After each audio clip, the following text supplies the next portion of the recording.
Okie dokie. A podcast for those addicted to the study of Scripture. Welcome, fellow addicts. This is your safe place to OD. Samuel! Here I am. What are we going to talk about today? Today we are continuing to work our way through the Gospels. This is Gospels part 49.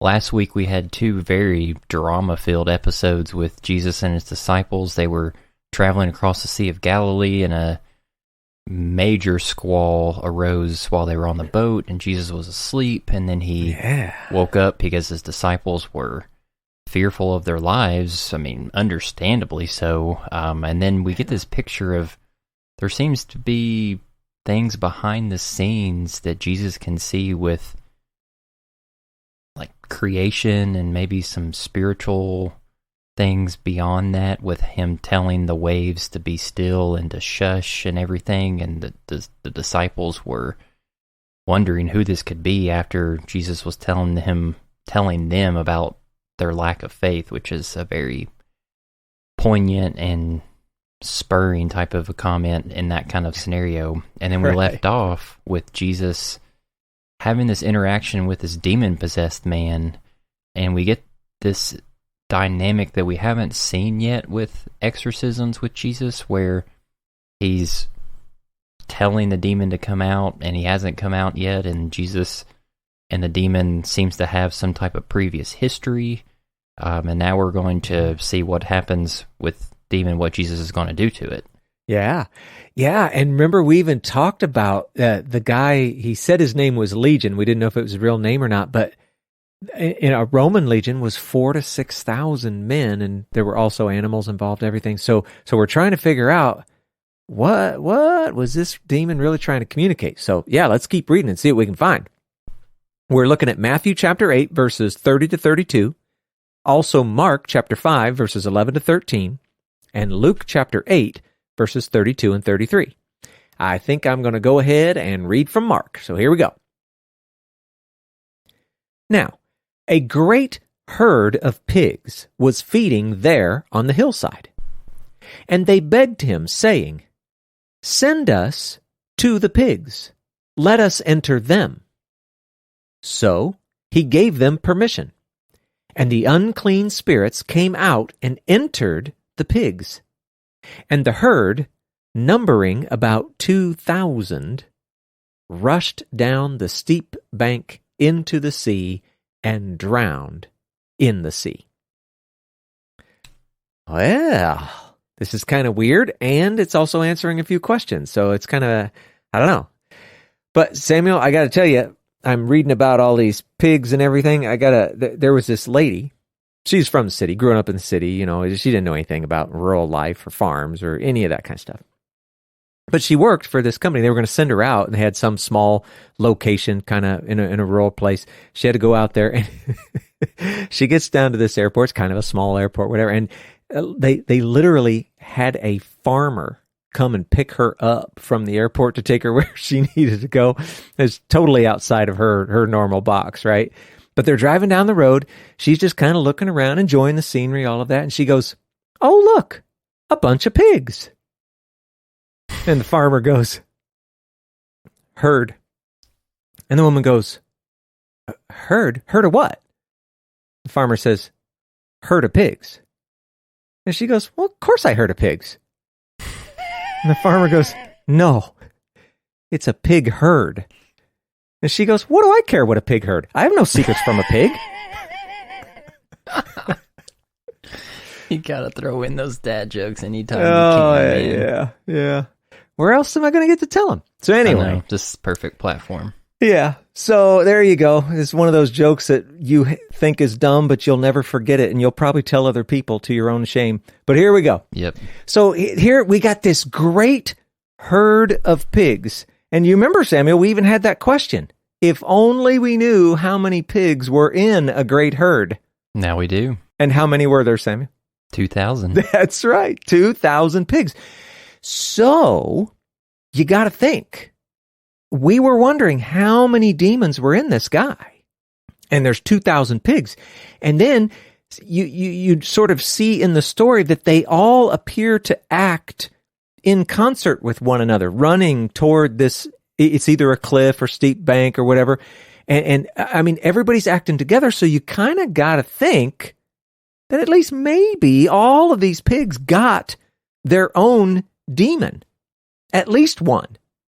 So maybe when this guy said his name was Legion, suggesting that there were thousands of them, maybe he really wasn't exaggerating all that much at all. That is a lot of demons.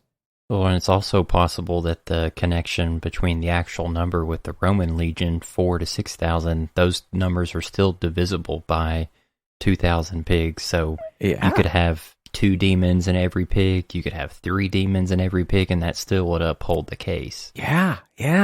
It's just such an amazing thought. But if let's not go too far. Just stop for a second. The demons begged, "Send us to the pigs." Now, we asked questions like this before. Why did they not want to go out of the country? Why did they not want to go into the abyss? Well, now, why do they want to go into the pigs? It kind of suggests that demons, in general, would prefer a host. And so in this case, you can see they prefer an animal to having no human host. And that just reminds me of Lord of the Rings. What do they eat when they can't get hobbit? Well, who do they inhabit when they can't get human, right? So, but you know, it's just weird things about demons that you never really think about or whatever. But then they ask, "Can we please go into the pigs?" And Jesus actually gives them permission. I don't know about you. You tell me. I think that's very surprising. It almost makes it kind of feel like there was a negotiation going on. Does that seem like anything you would ever expect between Jesus and, anything, anybody, anywhere? Yeah, I don't know. I don't think so. And the thing is, Jesus gives them permission, and I can't really come up with any good reason why he would have, or why that would have made any sense. Except maybe one, and I'm totally making this up here, but in a way, it was kind of an easy offer that they were giving to Jesus. Hey, if you'll just let us go over there, we'll just leave. You don't even have to work hard. So there's that. And it resulted in this major catastrophe, all these pigs dying, which, like it or not, it was going to bring the entire region's attention to what had happened to the man. So, maybe we could look at those as some positives, but I don't know. That whole thing is just really weird to me. Especially when they get to the pigs, and the pigs don't just, hang out with demons in them. They actually run off the cliff. What's up with that? What? And then here's a question, Samuel. Why would the demons kill the pigs? I don't know. We get this, it seems like demons have this association with physical life. They prefer to have themselves attached to living things, so why would they kill themselves? They just asked, "Oh, please don't make us go, where we have no host. Put us in the pigs instead." And then okay, so then you got to wonder, did the demons really do it on purpose? Or maybe you could even ask, did the demons even do it at all? We know that generally they're probably bent on destruction and all that, but were they surprised at the reaction of the pigs? Maybe these demons had never been in an animal before. Maybe they'd only been in humans and they didn't know the pigs were going to freak out. I don't know. And forget the demons. What about Jesus? Did he know that this is what was going to happen? He gave them permission to get... It's just a weird story. It's a huge financial catastrophe for somebody, or maybe a small group of somebodies. It's just total chaos going on. But stop for a second and remember, Samuel, this is all happening because all of these demons are out of this guy and into the pigs. All of this chaos, all of this stuff was for a long time located only within this one guy for years. Now, okay, Matthew said it was two guys. Whatever, you get the point. Can you even imagine what that would have been like for that guy or anyone in his vicinity? That's just crazy. Sounds like pure torture. Yeah. Which, goes back to, well, I don't know if they were offering some sort of resistance to Jesus because there were so many, and them offering to go in the pigs, if that was like, kind of an easy way to free the man or whatever, well, it would be understandable. I'm not saying that's what it is. It's something to think about. But here's the thing. Just a little side note. Remember where they are, Samuel. They're over in the Decapolis, which is primarily what kind of people? The Gentiles. Yeah. And so remember, the demon calls himself Legion. And now if there was a Jewish audience around hearing that, they would have made an immediate association with Rome. And, okay, maybe the Gentiles would too, but let's go a little further. Because Jesus exorcised the demons, Jews would more likely make an obvious connection, or, they would think that there was an allusion to Messiah expelling Rome, which was the more common expectation, right? We just did all those parables saying the kingdom starts small and grows, but they all expected it to happen quickly, right? So, in a way, it's kind of a good thing it happened in Gentile territory, because it might have actually caused more confusion for Israel and even maybe some of his disciples. Mm-hmm. That is interesting. Yeah. All right. So, that's not the end of the story, though. So, the demons come out, they're in the pigs, they go over the side of the cliff, and let's go on. We got Matthew chapter 8, verses 33 and 34, Mark chapter 5, verses 14 to 17, and Luke chapter 8, verses 34 to 37. And I think I'm just going to stick with Mark. I don't know why. I'm just kind of liking the way Mark's doing the storytelling. So here we go. Verse 14.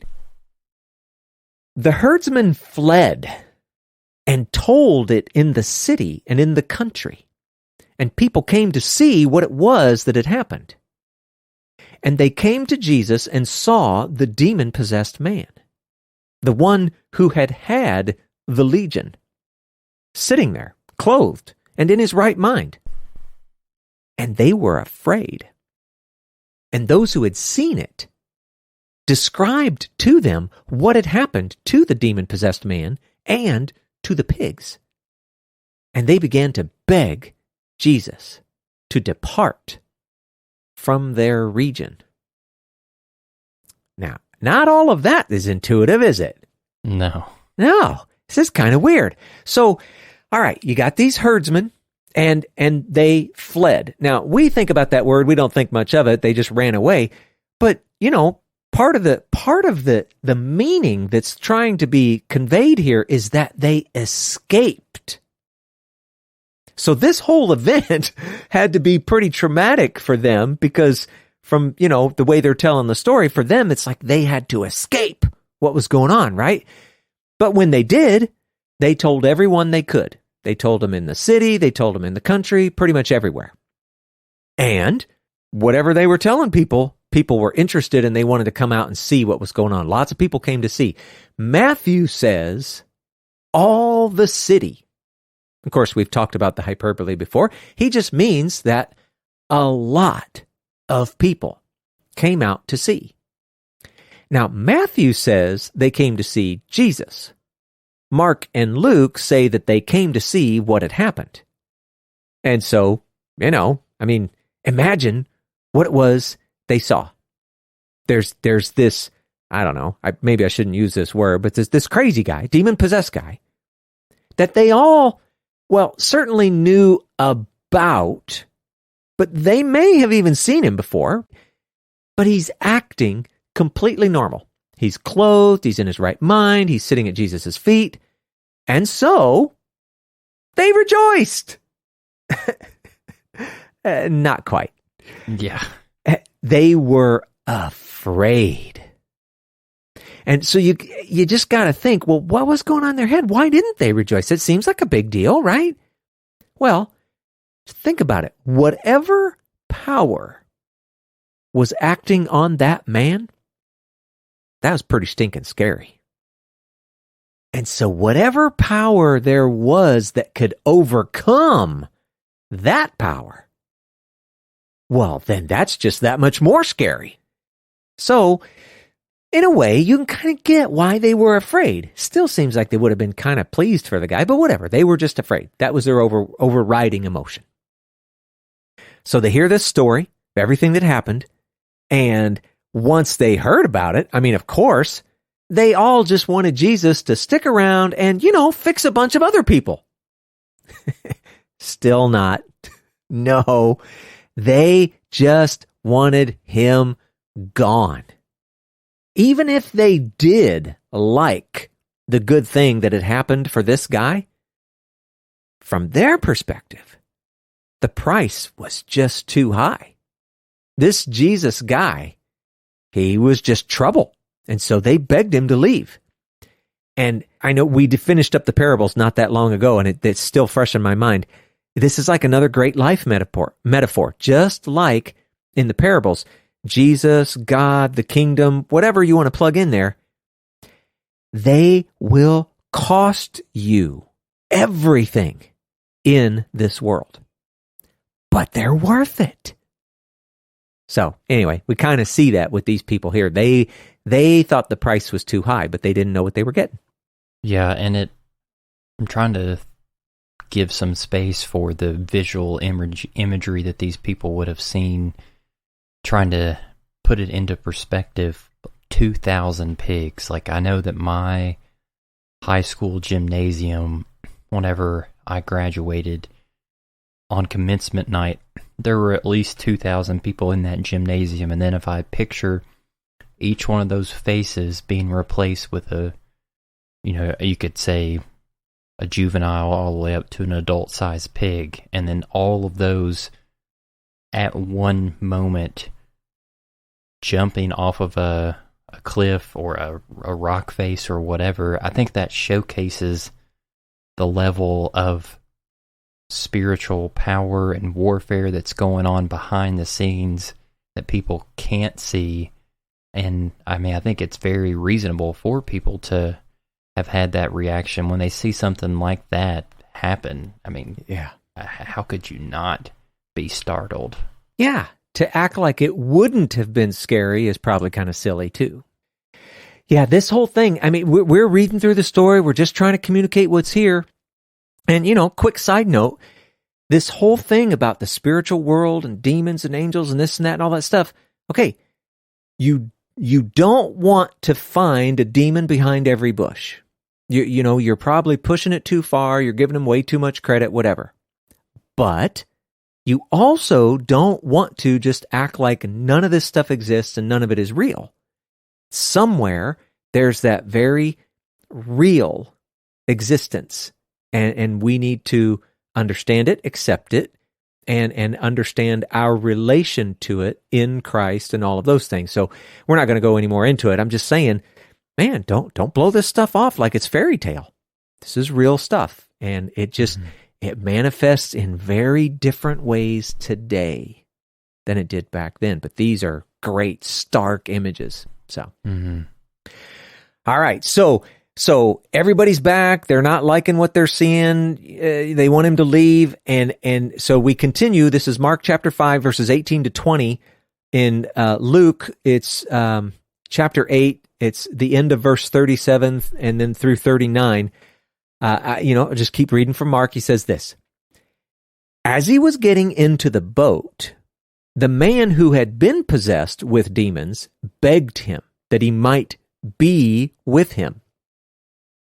And he did not permit him, but said to him, Go home to your friends and tell them how much the Lord has done for you and how he has had mercy on you. And he went away and began to proclaim in the Decapolis how much Jesus had done for him. And everyone marveled. So out of all of the people that either witnessed it directly or they heard the testimony of what had happened, out of all those people, one guy understood what had actually happened there. And okay, maybe two if Matthew was there. I don't know, whatever. One guy understands. It was the man who had been freed from the demons, and he begged, Jesus, let me go with you. I want to be with you. I want to be one of your disciples. And Jesus said, no. Ouch. Yeah. That's just, it feels really harsh. So here's this guy. He's experiencing this great and awesome deliverance. And then he's kept from the master, the mission, whatever. And instead, he's given his own mission. Maybe it seems a little simple. Maybe it seems a little small. But he's given his own mission, and he has to carry it out alone. Wow. There's an image for our lives, our walks. Who knows? Maybe we are in a similar spot. His mission was this: go back to your home. Go back to your family. Go back to your friends. Real quick, Samuel, is that good news or bad news? Depends. We're going to be optimistic and say, man, that was great. He gets to go back home. He gets to go back to his family, back to his friends, and tell them what God or the Lord has done for him. Now, just side note, again, this God of Israel, they probably didn't know a whole lot about him. I mean, I'm sure they knew of him. I'm sure they knew it was Israel's God, but they probably didn't know a lot. But as it turns out, and this is a kind of a funny thing in the text, he doesn't just tell family and friends, he tells the whole city. And he doesn't tell them about what God did. He tells them about what Jesus did. And now, kind of put yourself in his shoes. Could he even in any way have understood that Jesus was somehow God in the flesh? No way. His disciples don't even really get that. He probably didn't. And so I think understandably, he told about the one that he had experienced in the flesh, the one who was standing there as a human man. He told about him. And so the cool thing about it, and maybe the reason it was presented this way in the Gospels, is because it's almost like as a reader, you see that. You see that he was supposed to be telling about God, but he didn't. And he tells about Jesus instead. And we sort of get these blurred lines between God and Jesus, right? Because we know, well, at least theoretically, if you're familiar with some of the story, this isn't your first time through it. And so I just think that's a cool way of writing. I think it's kind of genius in its own way. But anyway, final little bit. Here's Jesus. Just think of the irony. He's actually telling somebody to go tell everybody about what he's done. Time after time after time, Jesus has been telling the Jewish people, where he's been doing all these miracles and things, don't say anything. Keep it quiet. Now he gets over to Gentile territory, and he tells the guy to just go spread the news everywhere. And the reason is because there's just not the same concern. Not in this area. There is no Herod. I shouldn't say there are no Romans, but it's not the same, right? It's different. There are no zealots. There are no messianic expectations. It's just, there's not anybody really to get upset over a crazy one-time event, as compared to back in Israel, especially the Galilee, sort of that building movement. Mm-hmm. Yeah, that's good. Another potential factor at play with this guy, are we to assume that he is a Gentile as well, based on where Jesus and his disciples are at? Well, I would say yes. If that is so, in my mind, like a reasonable explanation as to why Jesus would say no to him that's not just plain meanness would be, it would seem like it would come across as very strange for Jesus when he says that like he has come to minister to the lost sheep of Israel. Yeah. And he chooses disciples that are from the same region as him. And then he comes back in this boat, and there's this random Gentile accustomed to, paganism, that kind of thing. It seemed like it would be a distraction to his calling on his first visitation to earth and humanity, to focus on the chosen people, to prepare them to try to enter into the kingdom. And that it seems like a more fitting setting for his apostles after his ascension to be prioritizing the Gentiles more exclusively. Yeah. Oh, yeah. Totally. Just great point, for sure. I just, if I was that guy, I don't know, I just feel sorry for him. Yeah. But yeah, totally. If he really had brought him back, I'm not even sure how we would explain that in this podcast compared to all of the rest of the study that we're going to do. I'd be like, well, I don't know. This is a weird one. Maybe this, maybe that. Yeah, it's crazy. Well, the thing is, that's the end of that story. It really was pretty short. And so remember, we had Jesus originally trying to escape the crowds. He goes across, gets over there, has to face off with this demon-possessed guy. Well, now we're headed back. So let's read about that. We're in Matthew chapter 9, verses 18 and 19, Mark chapter 5, verses 21 to 24, Luke chapter 8, verses 40 to 42. Let's switch it up and read from Mark. Here we go. And when Jesus had crossed again in the boat to the other side, a great crowd gathered about him, and he was beside the sea. Then came one of the rulers of the synagogue, Jairus by name, and seeing him, he fell at his feet and implored him earnestly, saying, "My little daughter is at the point of death. Come and lay your hands on her, so that she may be made well and live." And he went with him, and a great crowd followed him and thronged about him. All right. So, again, we know the story. He escapes the crowds, he goes across, he faces a demon, he comes back, and when he gets here, he's probably back in the Galilee, probably somewhere near Capernaum. And guess who's waiting for him, Samuel? A bunch of people.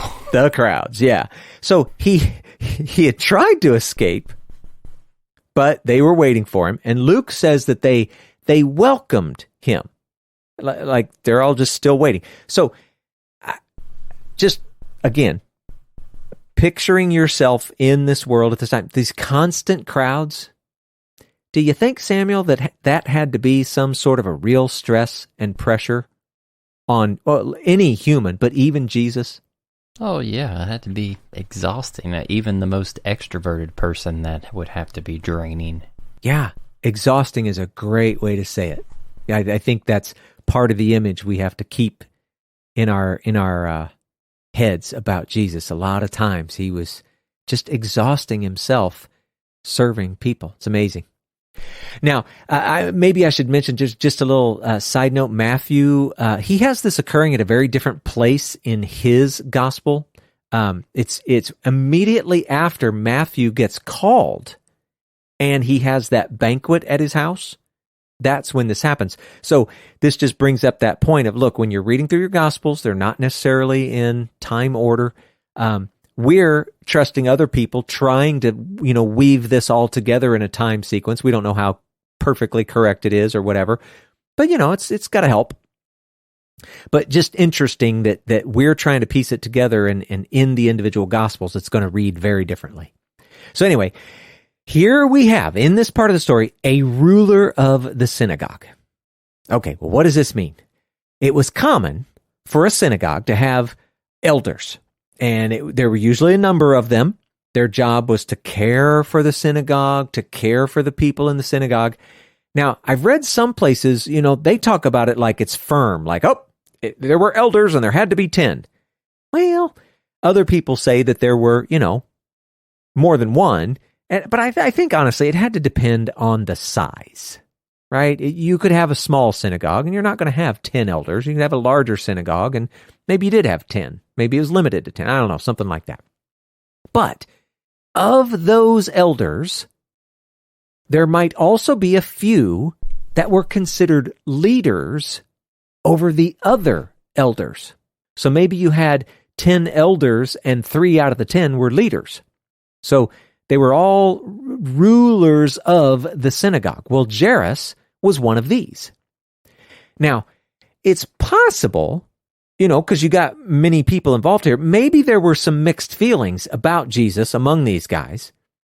But given what we know of the story so far and the way they've been interacting, it actually is more likely that these elders of the synagogue, the rulers even of the synagogue, that they were generally supportive of Jesus and what he was doing. They were fans.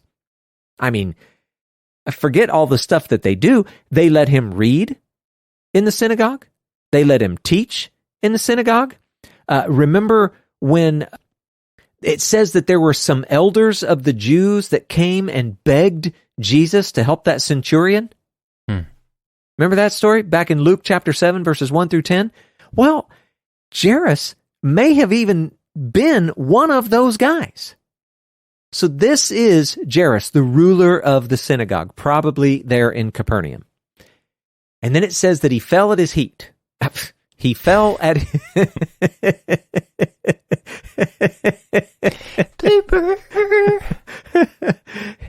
he fell at his feet. Okay, now, trying to figure out the pronouns here. Matthew, the promans. Okay, let's see if we can salvage this.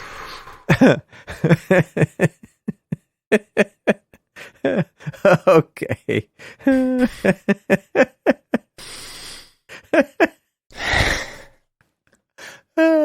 All right.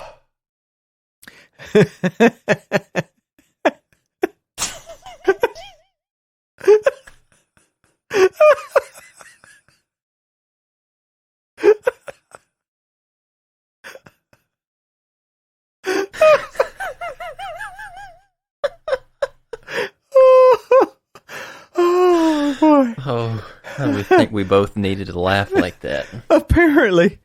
Whew, it's hot in here now. I feel better. Yeah. All right, so trying to figure out the pronouns, it was obviously the ruler who was kneeling at Jesus's feet. Now, Matthew says he knelt. The other guys, they kind of suggest he went further, maybe possibly even putting his face to the ground. Either way, it doesn't matter.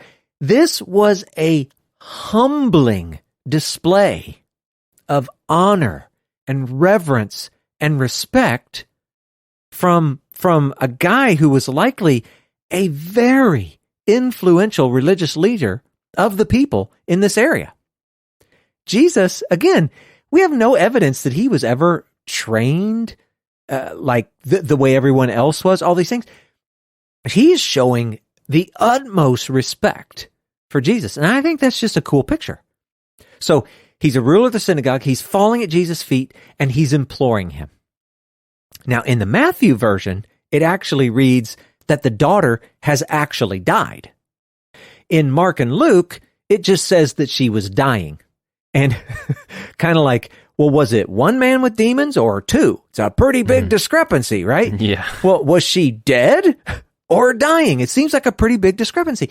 But again, it's eyewitness testimony. It's the way it comes out. And we shouldn't let it bother us all that much. And for people that think it's, like proof that the Bible's, a joke or whatever, I just don't think so. I don't think so. Anyway, Jairus, he has put away all pretense and he is begging Jesus for help. Now, Luke tells us that it's his only daughter. And actually, if we were to look a little closer at the Greek that's underneath that, it actually seems to imply it wasn't just his only daughter, it was his only child. Maybe important. Whatever, yeah. And that she was about 12 years old. So you got Jairus. He is showing great faith. If you will do this, she will be healed. He presents it like he's confident. It's awesome. It's important to see that and notice that because the story's going to change as we continue on. And then what was it that Jairus asked Jesus to do? Lay your hands on her. Now, the laying on of hands, you've probably all of us have heard this phrase, whatever. Okay, in the scriptures, where does this show up? What kind of things do we see? Well, there's bestowing blessing, and you might think of just common, ordinary things like where fathers are supposed to be blessing their children. You might think of examples where we've seen some fathers that were dying and they were blessing their sons, that kind of stuff. Another way they use laying on of hands is to bestow authority. And we might remember this from something like Moses to Joshua. He was bestowing authority. And, there are other stories where you see it. It's just like a commissioning or an ordination for a task, that sort of thing. Another really big one is bestowing identity. That's like a hallmark of the sacrifices. You put your hands on that animal because symbolically that animal was representing you before God. Mm-hmm. This is a great picture. So that's another one. Maybe imparting the Spirit or imparting gifts. And actually Moses to Joshua is another really good example of that. And of course there's more in the New Testament. Healing is another one. We see Jesus, Paul, Peter, and even others doing that. It's a common cultural practice, and you might even say it's a common cultural expectation. Everyone understood that the actual blessing or authority or gifts or healing or whatever it was that was going on, it was actually from God. There was no actual power originating in the person or in his hands. He was just a conduit, which reminds me of that church I went to way back in the day. Everybody say, I'm a hose. I'm a hose. There it is again. So now I know, when I say there was no actual power in the person or in his hands, okay, Jesus complicates the story a little bit. I get it. But if we just, chill a little bit, if we understand Jesus to be walking fully in his humanity, self-limiting his God side, his divine side, whatever, and we imagine him filled with the Spirit without measure, well then he very, very well fits the same kind of understanding. Obviously, he's the greatest conduit ever, sure, but he fits the story. So lay your hands on her. Jairus, the ruler, that he had it was a normal expectation. And then I don't even know if you noticed, it was such a simple thing. The man asks, and Jesus consents and goes with him. Just like that. There's no, I don't know. I think that's a great picture. It's a little bit of a lesson in it for us all. Of course, the church needs to become something that the world wants the benefit of us for, but nonetheless, we need to be able to just drop everything and respond. I think it's a neat picture. Mm-hmm. And then it says the crowds thronged. It's kind of a weird word, Samuel. You use that one much? Nah. Yeah, me neither. It's basically saying, look, as Jesus was walking, there was a pressing increase of people and activity. So the crowds were already waiting for him, and then as he gets on the shore and begins moving around over, it's just increasing more and more. And it's an interesting detail just all by itself, but it's actually here because it serves as a segue into the next story, which is kind of crazy because we're not done with this story. Here we've got this poor girl. She's either dead or dying. And before we even find out what happens, we get diverted to a completely different story. Mm. Or is it? Yeah. Before we divert into that other story, my mind went somewhere with a few of these details about Jairus and his daughter. Awesome. Potential nugget, maybe not, maybe I'm stretching, but I think it's interesting that the writer of the gospel puts the detail that the girl is 12. And my mind instantly asked myself, wait, I've heard of a 12-year-old in the gospels before. That's when Jesus and his parents went to Jerusalem for Passover. That's in Luke 2:41 through 52. And then his parents are leaving after the holiday, and Jesus stays behind and is speaking with, the leaders of the temple. I'm not sure if the Greek behind that could potentially be synagogue, but just entertain this with me for a minute. What if Jairus was one of those people on that day that Jesus was 12, interacting with the scriptures, and now fast forward all these years, and Jesus is a grown man, and now he's interacting and serving with his 12-year-old child. I don't know. That's Jairus cool. is probably traveling up there the same time Jesus is, because they're the festivals, right? Everybody's supposed to go. So maybe he was. So it's a good question. Yeah, relating to the 12-year-old Jesus. Nice, Samuel, nice. Anything else? No, that's it. Dang it. I was enjoying that. All right, think of some more. Leave them wanting more. Yeah, that's right. Think of some more on the next one. Entertain me. I'll try. So, all right, so let's get on to this other story, because, just kind of weird. Why are we going to talk about this new thing?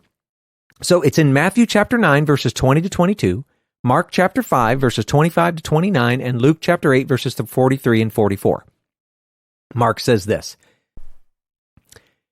"And there was a woman who had had a discharge of blood for 12 years, and who had suffered much under many physicians, and had spent all that she had, and was no better, but rather grew worse. She had heard the reports about Jesus, and came up behind him in the crowd, and touched his garment. For she said, 'If I touch even his garments, I will be made well.' And immediately the flow of blood dried up, and she felt in her body that she was healed of her disease." Okay. Kind of an interesting story. So let's see what's going on here. First of all, I would like to talk about a woman who had had a discharge of blood. Now, we all know adult women, they have their monthly time. This is something in addition to that. And so I want to read a little bit about it, Samuel, from Leviticus chapter 15, verses 25 to 27. It's kind of long, but go ahead and read that for us so people get an idea what this was about. "If a woman has a discharge of blood for many days, not at the time of her menstrual impurity, or if she has a discharge beyond the time of her impurity, all the days of the discharge she shall continue in uncleanness. As in the days of her impurity, she shall be unclean. Every bed on which she lies, all the days of her discharge, shall be to her as the bed of her impurity. And everything on which she sits shall be unclean, as in the uncleanness of her menstrual impurity. And whoever touches these things shall be unclean, and shall wash his clothes and bathe himself in water, and be unclean until the evening." Now, that probably sounds a little weird to us, and it's got a lot of detail in it. Let's maybe not be too detailed and just talk about generally. It says, okay, she is unclean. This is like a state of ritual impurity. It's not a sin. But it says that she would then have the ability to transmit that uncleanness to other things and other people. Now, again, what we read had some specific things spelled out, whatever, but this isn't the only thing, and plus Israel itself had more laws that kind of helped define it more clearly. So I'm just saying, just notice she's unclean and she can transmit uncleanness to other things and other people. So what does that mean? It means that she for 12 years has definitely been prohibited from participating in anything associated with the temple, for sure. Anything to do with the festivals, for sure. Anything to do with, like her husband, relations with her husband. All that stuff is out. All of that for 12 years. Now, a lot of people debate about whether or not her presence in the crowd was making everyone she touched unclean, unknowingly, or if it was limited somehow. Maybe it looked something like, well, if it's just general bumping of, clothes together and stuff like that, not a big deal. But if she, reaches out and touches with her flesh, maybe it is, or whatever. It's whatever. It's a mess, and it's hard to know. If we were to take the words of the scripture alone, like what we just read, well, then you'd go, well, that's not really in there, so I guess not. But if we try to glean information just from the whole era and the common understanding and Jewish writings and all those things, it appears that she was. So it's a tough, gray little area, and I don't want to come down too hard on either side. Either way, what we know about her is that she is suffering a good measure of isolation along with her physical troubles. So you, at the very least, you can feel empathy for her, and what she's doing. She may be so desperate that she's out here possibly transmitting this uncleanness, whatever. So it's a very, very interesting picture. But anyway, more about this lady. So it says that she suffered much under many physicians. Okay, here we are. We're all modern and awesome, aren't we? Living here in 2021. And you know what, Samuel, you tell me, when we look back at history and we see what people did, and they called it medicine or healing or whatever, what do you think about that? They did some crazy stuff. Yeah, it's kind of scary, right? I mean, but again, 2020 hindsight, maybe 100 years from now, people look at us and think we were stupid, whatever. The thing is, that was happening all over the earth. It's been happening all across time. Well, guess what? God's people, Israel, in that particular thing, they were no different. They also had all kinds of crazy cures, and they often left their patient worse than when they started. So this poor lady, she's suffering much. And it also says that she spent all she had, right? It doesn't take long. Very quickly, we get this picture of a woman. She's got to be desperate. She'd suffered a lot. She was looking for relief. She'd spent all that she had. And after all that, she's worse. And she hears reports about this guy, Jesus. All these years of disappointment. She's living in this situation. It must have appeared hopeless. But in the midst of that, she finds hope. Despite 12 years of proof to the contrary, she still believed God could heal her. And that this man, Jesus, was the key. She heard the reports. She believed them. In fact, she was convinced. All she had to do was touch his garments, and she would be made well. Now, Samuel, I got to tell you, I'm saying the word 12 a lot. You've already brought up 12, and I've just got, there's a big payoff coming up, maybe after some more verses or whatever. I'm just letting you know that that's coming, right? Sweet. Yeah. So all she wants to do is touch his garment. That's all. And now, another thing, I read from Mark, but if you were reading Matthew and Luke, you would find out she only wanted to touch the fringe of his garment. And this is a super important piece of information, okay? She wasn't aiming to touch just any old wear.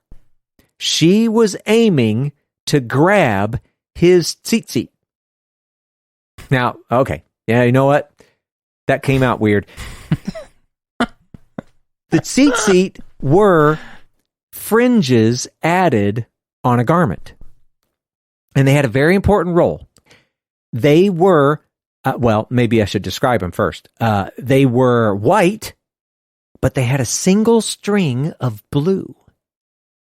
And for the Jew who wore his talit with the tzitzit on the corners, they represented the commandments. It's like they were there as a remembrance. And Samuel, how many, traditionally speaking, how many laws would the Jews say that there are? How many commands? 613. Yeah. Well, and what's, now I can't remember the name of that word. Remember the word gematria or something? It's where you work with numbers, things like that. Okay. Yep. So there's a connection. The numerical value of the word tzitzit is 600. And a tzitzit is made of 8 strings.